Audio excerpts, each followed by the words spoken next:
Hello, good afternoon.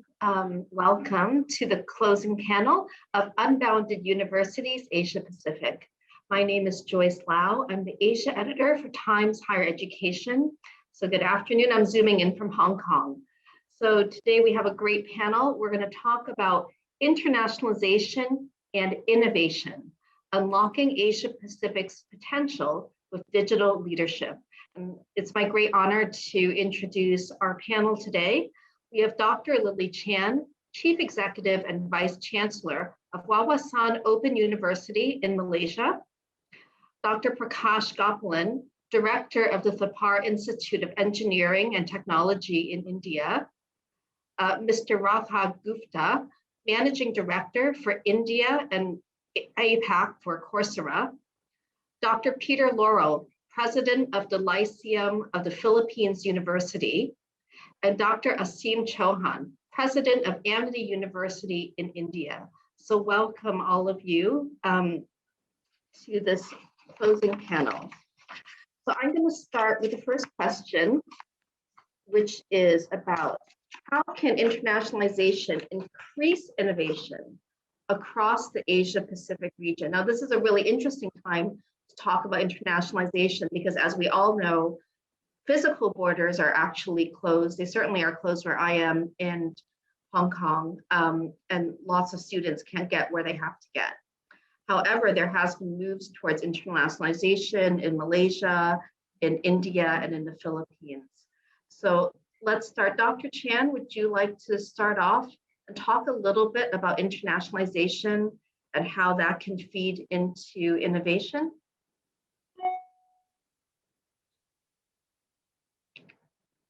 You might want to. Yeah.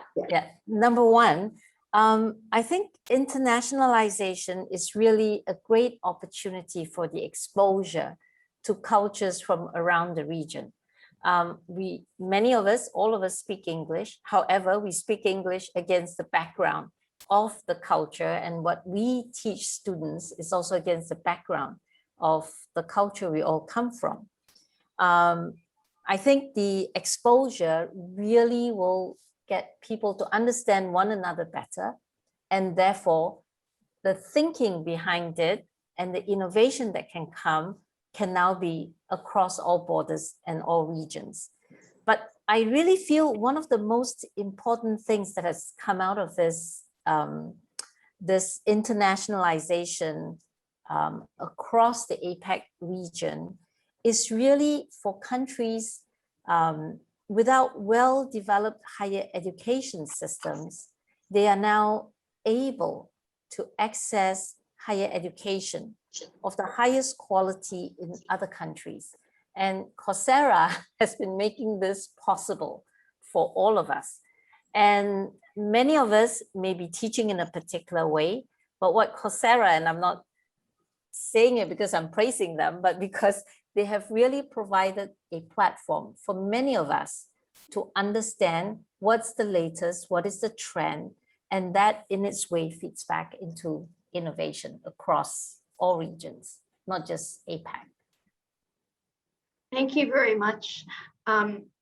So I'm going to move to Dr. Laurel to ask what the view is from the Philippines. Hi, Joyce. Hi, everyone. Yeah, things are, I think one clear example is the adoption of clearer international standards. I think that's an important facet that many of the schools have embraced and will continue to do so. I think whether it's English using the CEFR standard or math or sciences, I think there are PISA or student assessment standards, and all of us, because of this pandemic, because of technology, are rushing to embrace this adoption, not just of national standards, which we have been doing for many years, but particularly international standards. So I think that's one area that's happening. The second one, as was mentioned by Lily, is the easier recruitment of international faculty, because we can get everyone, and like this afternoon, we're meeting everyone, many for the first time in this wonderful setting. So it makes that international recruitment much more interesting than we would normally do on a day-to-day basis. In fact, we can do these things quite regularly and very cheaply. And I think that's an incredible innovation that we have to be agile enough to jump into. And the third would be that learning as a social activity is exploding. We all can jump into these Zoom meetings or on all kinds of learning activities, and from whatever group you're from, you can all make it a social activity. And so indeed, the university is no longer the repository of knowledge, and there's so many possibilities available for all of us. And I think it's a difficult time for education, but also a wonderful time to be able to innovate and do all these things we were not really quite able to do, but we were hoping we can do.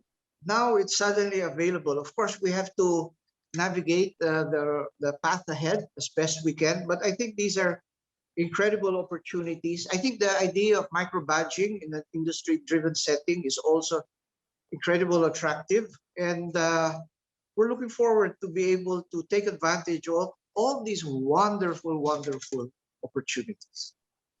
Thank you, Joyce. Thank you very much. I'm going to move on to India, because India has a new national education policy that actually opens up several new pathways for internationalization. So moving ahead, it will be more easy for Indian universities to open branches overseas, or even foreign universities to open in India. So it really opens up possibilities in the long term.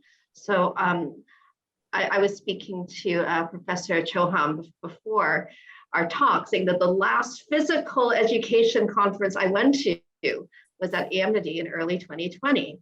And we had flown in from Hong Kong, we'd flown in from London, but now we are meeting, virtually. So Professor, maybe you can shed a little light on how internationalization can improve innovation. Surely. Thank you, Joyce, and wonderful to be here. Always nice to be together with our friends at THE. We are truly living in incredibly exciting times. The last 1 year, what we have seen has opened up opportunities of all kinds in terms of innovation in education. And Joyce, rightfully, you have said that travel is restricted, mobility is less.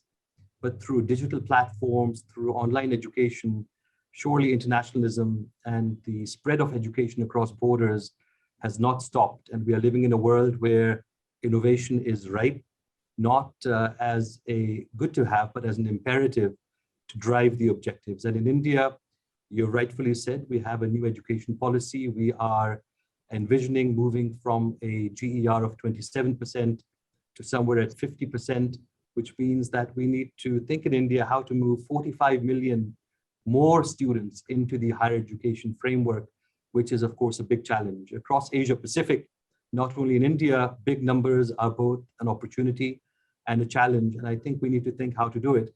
So I think this concept of internationalization driving the thought, can we scale at quality, where quality does not need to be inversely proportional to scale, but can be proportional to scale, and we can improve quality with size. That is a thought which drives innovation in itself. That's number one. And of course, sharing ideas always drives innovation. So collaborating with others. I think all of the universities online and Coursera are good examples of how collaboration drives good growth in education. When I look at our system at Amity, when I look at our campus in Singapore, for example, and the ideas that we have in terms of classrooms of the future or accreditation models, we can take those ideas across our network globally. And that sharing of ideas and ideation across borders is a great driver of innovation. So exciting times, Joyce. Thank you very much. And I'm so glad that you brought up science and the importance of science. I'm going to move to Dr. Gopalan. Can you talk a little bit about the importance of internationalization at a technology institute? Yeah, what we have been at least seeing is the student appetite has grown tremendously for seeking out teachers, courses, and other things that we would have otherwise provided in a classroom setting. So at our university, we have at least opened up enough to say that you don't necessarily need to earn those credits from our own teachers. There's of course a pitfall because, you know, we lose branding in some sense. The institution does lose its branding if it relies too much on outside teachers and other players who come into it. On the other hand, where we have benefited enormously is we have a program wherein one semester necessarily has to be in industry for internship. So in the internationalization scenario, our students have found a lot of internships in these last 18 months in institutions abroad, both in industry as well as in an academic setting. So it's been a blessing in disguise in that sense. Education has, as we rightly all of us pointed out, has suffered somewhat in the last 15, 16 months. But then these are the pluses that we have seen. We earlier had this so-called flipped classroom model wherein, you know, in a classroom setting, the teacher would practice that, wherein there would be a lot of pointers to what the students need to prepare themselves for, and then the teacher would be available only for consultations during the class. But now this earlier flipped classroom model is taking over in a sense wherein we are like kind of making the students rely more and more on digital resources. And I think in that sense, internationalization only helps the supply end of it. Thank you very much. The flipped classroom idea is really interesting, given that so much is online now. Mr. Gupta, would you like to weigh in, obviously, from Coursera's point of view, on how innovation can help with internationalization, to turn that question around? Yeah, absolutely. Thank you, Joyce. And, you know, we're all talking about internationalization and innovation, but I do want to say it's really wonderful to hear, you know, university leaders, and Asim spoke about it, Dr. Peter spoke about it, Dr. Gopalan spoke about it as well, which is about the opportunities that all of us are seeing opening up. And it's really kind of helpful to hear some of their thoughts as well. I mean, internationalization is happening, right? This event is called the Unbounded University. If I counted correctly, there are people from 4 different countries here. So internationalization is definitely happening. You know, Coursera is a company headquartered in the Silicon Valley, but I believe 70% of our learners are outside of the US. I think we have learners on our platform coming in from 100+ countries. So internationalization is definitely happening. I think from a innovation and internationalization perspective, one level to look at this is to say what's happening in industry. And if you look at what's happening in industry, 90% plus businesses are increasing the level of digitalization of their business. They're expecting that you could be a user of that business in India, in Malaysia, in the Philippines, or any country, but you will be able to access the services or the products of that country of that business from any other country. And if businesses are going digital, I think it's but natural that people who come and work in those businesses, new graduates, need to learn those skills as well. And that's a lot of internationalization that we're seeing there. Second, which is I think a very significant phenomena that is happening, is companies like mine will never go back to 100% in office ever. You know, we are expecting that we will go partly back to office when the pandemic goes away. But a lot of companies will say, look, we are happy to continue to work remotely even after the pandemic goes away. And for companies, it's opening up a vast pool of new talent. You know, before the pandemic, my team was located in 3 cities in India. And today, I don't even know how many cities we are located in India, because it's opened up a completely new talent pool. And because this talent pool is opening up, there is a lot of blurring of international borders, because you could be based in Singapore, but working with a company in the US, or you could be based in India and working with a company in Singapore, and so on. So we're definitely seeing a lot of internationalization happening. And I think it's throwing up big opportunities for higher education as well. And I'll echo what Lily said at the start, that today you could be a student somewhere in Asia and you could be learning from a faculty member anywhere in the world, and he or she might be the best in that particular field. So, you know, if I'm somebody who's interested in international relationships, I can come to the Coursera platform and learn from the earlier former Secretary General of the United Nations, who teaches international relationships on the Coursera platform. So I think internationalization by itself is driving innovation. And I think the need for this innovation in higher education is extremely strong, given the kind of changes that we are seeing in industry. Changes in industry are not new. They've happened many times in the past. But what's different this time is that the fourth industrial revolution has got clubbed with the COVID-19 pandemic, and World Economic Forum is talking about double disruption of industry. And so the need for this innovation in higher education becomes even more paramount, I think, for all of us. Thank you, Mr. Gupta. I'm really glad you brought up industry, and as Professor Gopalan also said, work skills and work opportunities and internships, because obviously once your students leave school, they need to have concrete skills that they can bring to their lives. So my second question is, which skills should be nurtured and taught so that we can create the next generation of digital leaders? And I'm going to open this up to the floor, so if anyone wants to jump in on what skills are important, what skills should we be teaching? Well, I'll just jump in and begin, and then I'm sure ideas will be added. But we are living truly in a time where VUCA, volatility, uncertainty, complexity, ambiguity, is all around us, and we need to develop digital leaders who are able to operate in this ambiguous world. So the ability to see what's coming around the corner, develop foresight. To achieve this, some level of basic technology competence is, of course, required, but also the ability to manage people in a more virtual world.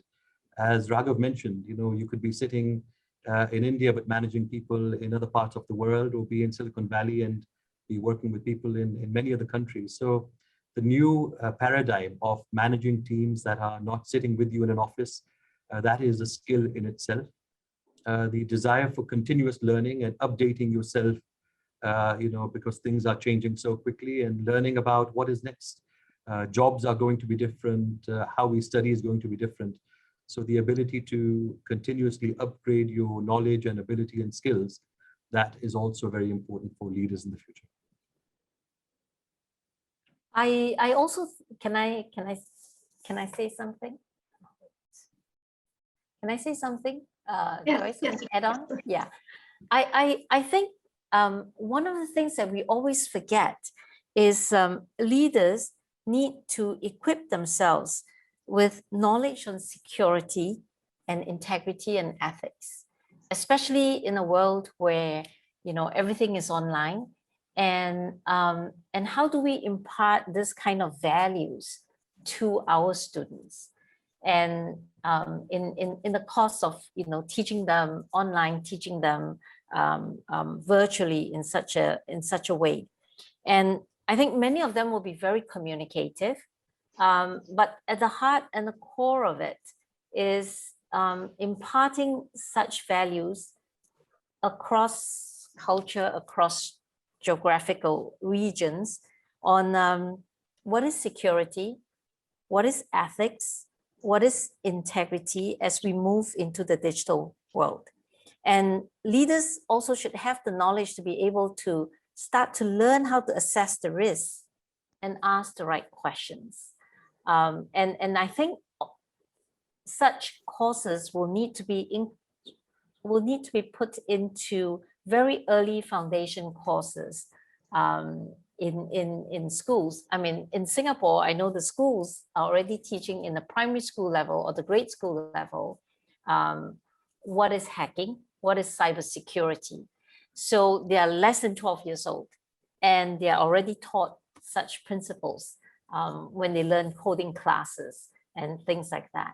So that's my take on what skills can be nurtured and what skills can be taught. I think that's really important. I know that here there's been a lot of focus on fake news and teaching news literacy and not literacy in whether you can read, but being able to understand what is fake and what is real and what is spam or what's a troll, because the internet is totally wide open. Professor Gopalan, I want to ask you, because you are from a technical university, of what types of skills, maybe aside from just technical skills, do students need today? Yeah, particularly for technical institutions, one of the things that has been missing is, are the students that we are graduating today role ready for the industry? That's very important. And once they are on the shop floor, or once they are even in the IT space, are they able to speak or understand the language that the professionals speak from day one, or they are able to do it at the end of 6 months or at the end of 3 months? That's very, very important to the employer, whether the student can connect with him on the same wavelength. And therefore, in my opinion, since we are also talking of internationalization, on the internationalization scene, let me say that cross-country cultural sensitivity and how it is kind of taught to people is one important issue. Aside from that, on the technical front, I think today, today at least institutions in the country, like India, are crying for what is called as experiential education. We need to bring in experiential education into the classroom. We need to make our students actually practitioners who would speak the same language that a professional would speak once this guy finds himself in the industry. So more and more efforts need to be made on our part to enable that happen. That is, I think, the need of the hour, at least for people like us in India. Thank you very much. Professor Laura, would you like to add from the Philippines, what sorts of skills are needed? Thank you, Joyce.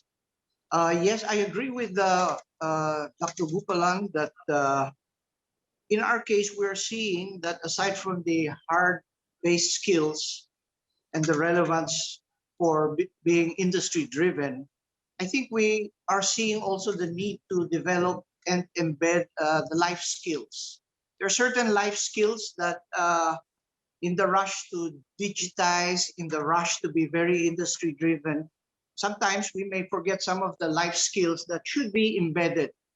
And so in our part of the woods, we're looking at topics like mindfulness, topics like relationship management, things that normally we would not in the past really teach in university. We're looking at that, the emotional well-being. As we all know, there are certain challenges on mental health issues with all of this pandemic going around. So there's a need for the schools to be able to embed those certain life skills modules in some of the curricula that we have. And I think that's important because the area of resilience, as we all know, is an important factor given that Gen Z are not very emotionally resilient as in past generations. And I think that would be the big challenge for many of us. Thank you very much. It's just a friendly reminder to anyone listening in. If you do have a question for the panel, you can type it into the little Q&A box, and I will take a look later to see if we have any comments or questions in the audience. I think aside from skills, I think we also have to look at investment and what investment is needed for digital delivery. And I, before this talk, actually looked up the digital penetration rates of the countries that are represented here. And they range from about 50% to 90%, depending on where you are. But certainly across large parts of Asia, there are some students who either don't have very good access, or they have very limited access, like they might just have a mobile phone. So what investments are needed to facilitate the sort of digital delivery? Yeah, Joyce, I'd love to add a quick comment on the skills as well. And I think there might be some interest in some of what we are seeing on the Coursera platform. And happy to share a point of view on the digital delivery capability as well. So firstly, on the skills side, over 2020, we saw millions of people around the world and in India and Asia as well, focusing on 4 domains when it came to skills. The first was technology skills. Second was data science. Third was business. And the fourth was human skills. And I think, technology, data science, business is well understood. And Dr. Peter spoke about human skills or life skills as well. I think the number one skill that people learned on our platform last year, and I'm talking about 80 million plus learners around the world, was actually written communication. That was the number one skill that people spent time learning. Number 4 was mindfulness. Number 6 was gratitude. Number 7 was kindness. Number 8 was listening. And number 10 was learning, which goes back to Dr. Lily's point about building capabilities around lifelong learning as well. So I'd really like to echo, I think, what we've heard from the panel, which is that this focus on getting ready for jobs of the future, learning technology, learning data, but on a platform of human skills, I think is super critical. With mental wellness, we saw this course on our platform, which is the Science of Well-being from Yale University, taken up by, I believe, 3 million people around the world, because in an environment where mental stress and mental health was such an important topic, and it still is with the pandemic continuing, we've seen a lot of focus on human skills as well. And so I think a combination of hard functional skills, but also human skills is, I think, what we're expecting is how a lot of the future might unfold. Maybe on the digital delivery, if the panel members have comments, and I'd love to share one particular point of view on that as well. Maybe I can come back to that later. Please go ahead if you have something to say about the digital delivery and access. Well, I think absolutely. Go ahead, please. I think infrastructure is so important.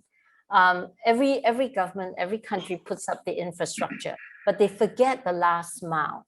So, the base stations and all that, it's really the last mile that is not there. In many, many countries, and even in Malaysia, we're struggling with that. But I think the other thing that I would like to sort of put in, a lot of people talk about micro-credentials. And I think if you couple that to skills and you couple that to what is happening today, a lot of students today, if they have to work for a living, the concept of micro-credentialing and how can universities package it in such a way that they can take 2 courses, 3 courses, over 6 months or over a year, and eventually over a period of 6 years or 5 years, they eventually stack it up and get a degree. And this, I think, universities across the region need to talk about it. How can we share such? How can we work together to be able to, allow students to do that? And of course, there's always accreditation agencies in all our countries that is, putting an eye over what we are doing. But just imagine a student in China taking 3 micro-credentialed courses in Malaysia, and another 3 in India, another 3 somewhere else.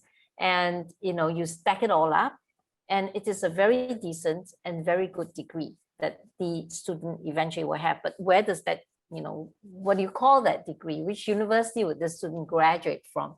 And I'm talking futuristically, that I think this is where eventually we will see universities morphing into. Thank you, Professor Chan. And I actually report on cross-border movements a lot, especially since COVID. And there are literally hundreds of thousands of Asian students who cannot get back to campuses. For example, there's a large number of medical or STEM PhD students in India and Pakistan who are enrolled in universities in China. They're, because the Chinese borders closed, the Japanese borders closed, Australian borders closed. So maybe the idea of micro-credentials is really interesting, because many students are halfway through a degree, but because of the very rigid way that our universities are constructed, they can't finish their degrees. I know you're talking futuristically. So that is a really interesting idea. Mr. Gupta, did you want to add something about digital delivery? Yeah, I mean, if you look at it, simplistically, there are 3 pieces to this, right? One is the internet connectivity any country might have. Second is the content itself, right? And it could be live teaching that a faculty member is doing online, or it could be asynchronous teaching on a platform like Coursera. And the third piece of it is the device that a student has, right? Whether that's a computer or a tablet or a phone, that might be the case. Now, what we've seen, of course, internet connectivity is needed, and there are countries with various levels of reliability on internet connectivity. But what we saw on our platform last year, 4,000 higher education institutions had close to 3 million students who took learning on our platform, along with learning that they were getting from faculty members teaching live. 70% of that happened on a mobile device. So, 3 million people took a number of courses, but 70% happened on a mobile device because a lot of these students don't have access to a laptop while they're at home. So one of the things that we've been working on is how do you optimize, 5,000 courses and projects and all of that to be able to be delivered seamlessly on a mobile device. That's one thing that we've been working on. The second thing that we've been working on is, and we heard a lot of feedback from students and from universities, is the most reliable internet connection that is needed is when you're teaching live on a Zoom platform like this, right? And if you miss a class, if you drop off for 15 minutes, you've missed that class, right? So how does one solve for that? The way it's getting solved in the async world is we've reduced the bandwidth that is needed to be able to download a Coursera class and take it on a mobile device while you're, in good internet connectivity. And then you can take it when you're offline. So we've done that. And the third thing that I think is going to be very important going forward is almost every faculty and member will need to be able to teach online, because I think a combination of on-campus plus offline is here to stay. And so we're enabling faculty to teach online in a more easier manner. We've tied up with Zoom and we've launched something called Zoom to Coursera. So while you're teaching a class live, you can actually press a button and that class gets recorded and goes and sits on the Coursera platform. So if you're a student who got disconnected for 15 minutes during that live class, you can come and watch that class, later when you have connectivity, and you can take it when you're offline as well. So I think it's at a telecom company and a governmental level to say, look, reliable connectivity is needed, but within that connectivity infrastructure that is available, there's a lot that is possible in terms of making it feasible for students to learn who are at home and might be facing some challenges. And Joyce, if I can add to this, I think wonderful to hear what Raghav has spoken about, that as we're speaking about the Asia-Pacific region, we must remember that a lot of our economies are actually dualities where there is still a significant digital divide. So if we want to speak about investment for digital delivery, I think a lot has to be done to really reach out to those that are still unreached.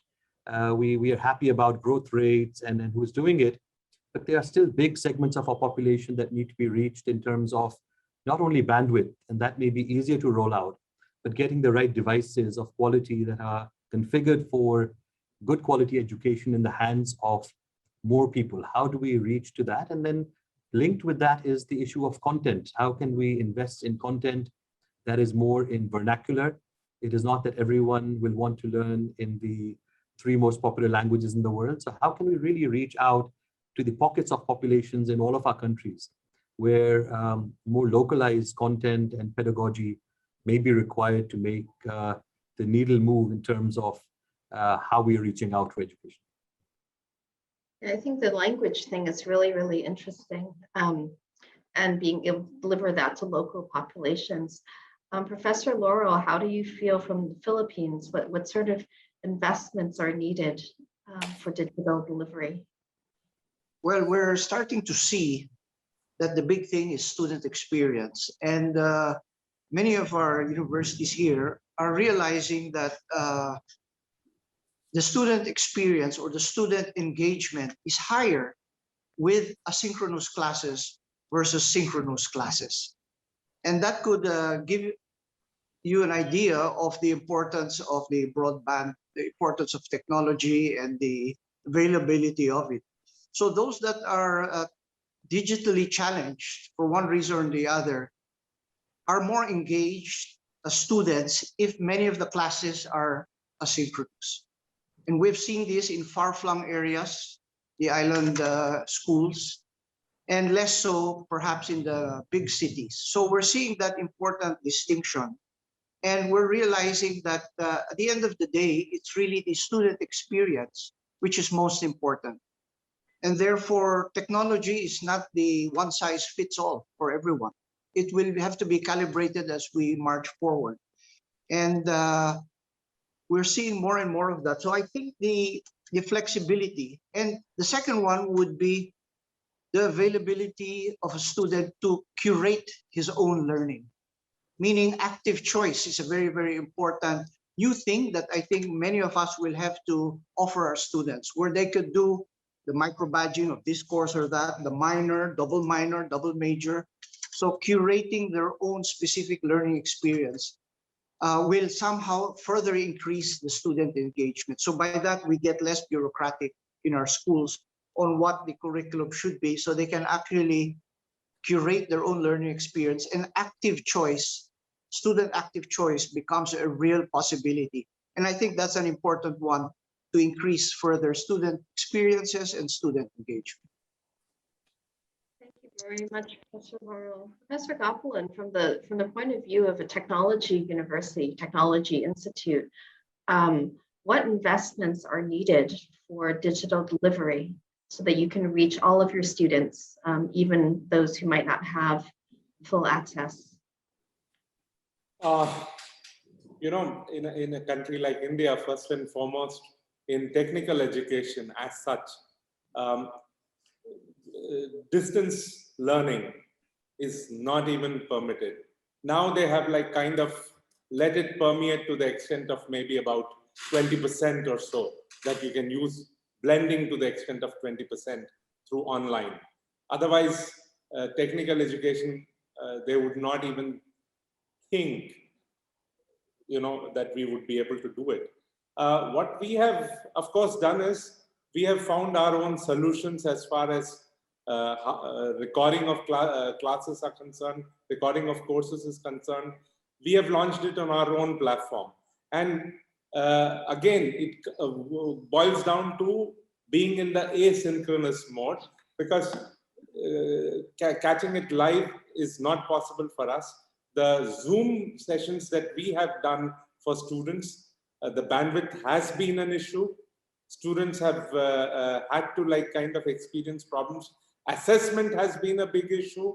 So it's not been a pretty ride at all in the last 15 months as far as online education has been online education is concerned. I wouldn't want to like kind of sugarcoat it and say that we have had the best of experiences. We have had the best of experiences in some other way during this period, but certainly not in the way in which we would otherwise have liked to deliver the courses. We have had our own problems. And I think at the end of the day, internet connectivity in a country like India, in remote areas, because our students are spread across the country, has been a problem. Raghav brought out this digital divide that exists in a country like India. You go to the southern part of the country where, you know, internet connectivity is so very good, and you then come to the rest of the country and go to the northeast where it is a problem. So if your students happen to be from happen to be located in those regions, it has become certainly an issue for us. If I may add one quick point here, Joyce, and one thing which is a big thing, which is I think useful for higher education to watch as well. India's largest telecom operator is a company called Jio, about 400 million subscribers, and they'd gotten into a partnership with Google last year, and they're launching a 4G smartphone, which is supposed to be extremely affordable, which is coming up in about 2 months' time, and I think it might help with access to devices to students in a significant way in a country like India. Coincidentally, they're launching it on my birthday on the 10th of September, which has nothing to do with me, of course, but it happens to be that date as well, which is why I happen to remember it as well. But yeah, I think this development, and it's something we'll see, but I think might provide some kind of a solution to, you know, getting good quality 4G devices into the hands of many, many students who need these devices as well.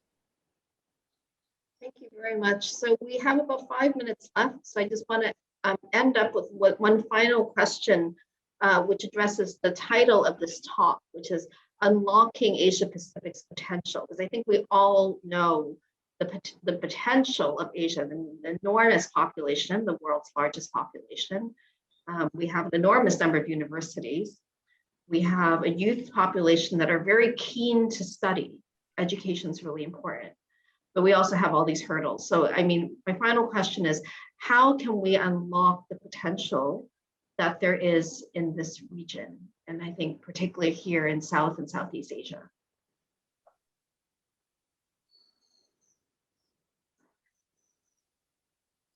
Professor Laurel? Yeah. Can I start? Yeah. Well, I think I'll just deal and maybe answer the obvious answer would be the area of collaboration has to really be increased dramatically. And the faculty exchange, which is much easier with all this technology, is fundamentally important.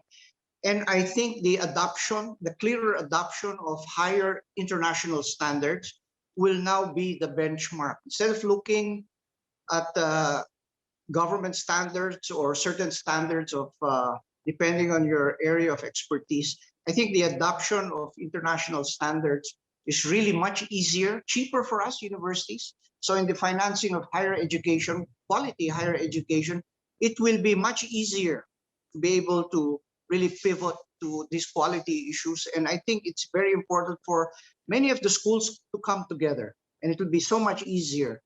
For instance, on my part, I cannot believe, we can all meet at different time zones, get together and have this conversation. And it's quick, it's 45 minutes, an hour, and then that's it. And then we can go to another one. So this is so important, and it's opening up a flood of opportunities. I mean, Coursera is here with a number of courses. We're looking at it. There are other candidates that we're looking at. Everything is fair game. And I think this is the flexibility we're looking for. And again, while we have had our challenges like everyone else, the opportunities are really, really amazing. So it's really how we get into this and how we navigate the higher seas. Thank you very much. Dr. Chan. Yeah. You from Malaysia, what do you do? There are a number of organizations that's trying very hard to group universities and university leaders together. And I sit on one of those, and that's AAOU, the Asian Association of Open Universities. And one of the things that we discuss, and it goes down the path of talking about standards, right? And one of the things that we've been discussing is how can we form a body within this organization with, faculty members from across the region to come up with a framework for international standards or standards for this part of the world for education and for online or distance learning education curriculum. How do you set a curriculum? How do you look at asynchronous study, and how do you organize the content in such a way that it is easily digested by students from across this region? And I think that is one way to start to unlock, the collaboration and have more interactions amongst the leadership in the Asia Pacific and Southeast Asia especially. So it is, I fully agree. I fully agree with the international standards and how do we get that going? Yeah, I know ASEAN's been working very hard at creating a standard across those 10 nations. Professor Chauhan, what do you think is needed to unlock the potential? I mean, India has extraordinary potential.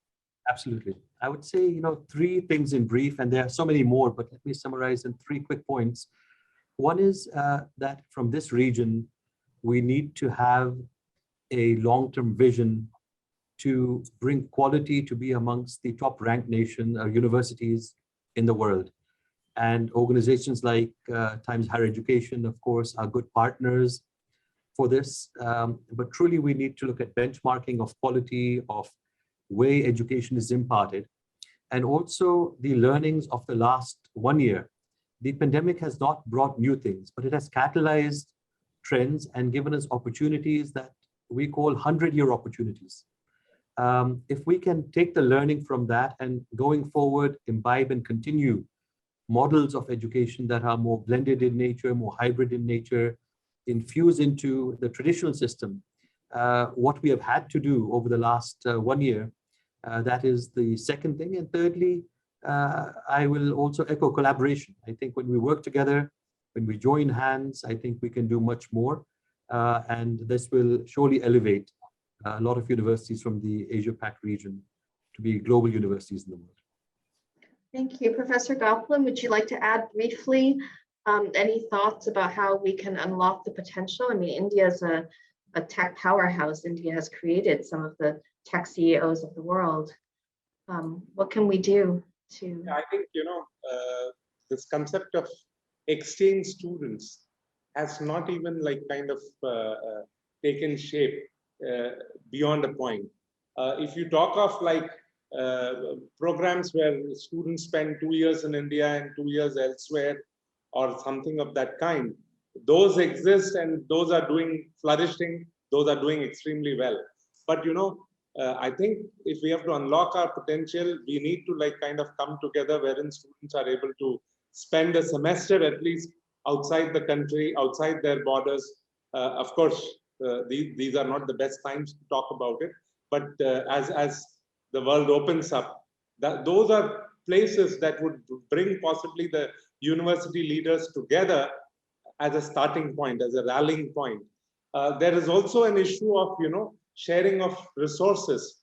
Today, if you go into what a good scientific equipment would cost or an infrastructure would cost, it runs into millions of dollars. And I don't think any given university would want to have each and everything under its roof.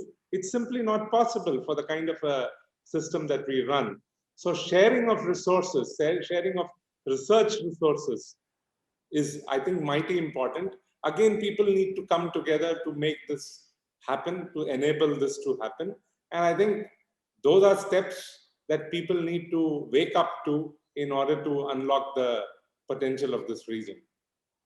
Thank you so much. So, Mr. Gupta, we are out of time. Do you have any final thoughts before we wrap up the session? Yeah, I'll keep it brief in the interest of time. I think a lot of good points have been shared. I think just reflecting back to a point that Asim made right at the start, right? India has about 38 million students in higher education. The idea is to take this to 70, 75 million students. A lot of this will happen because of online degrees as well, fully online degrees, because we just don't have the space, we don't have the dollars to invest in doubling the capacity that is needed in education. A few people realize this, that 1 in 3 students in the US in a master's program is actually taking a fully online degree.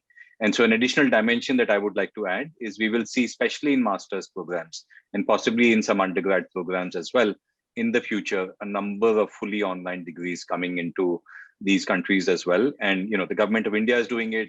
I know CHED and MQA in the Philippines and Malaysia are talking about these as well. I think regulation is also going to change to support some of these capabilities to happen. Thank you so much. And I think we could talk about this topic for another hour if we had the time, but I'm going to wrap up. Thank you, everyone, for attending both this panel and for attending Unbounded Universities Asia Pacific. I have to thank our speakers. There have been just some great conversations about the importance and the future of digital learning. So thank you very much.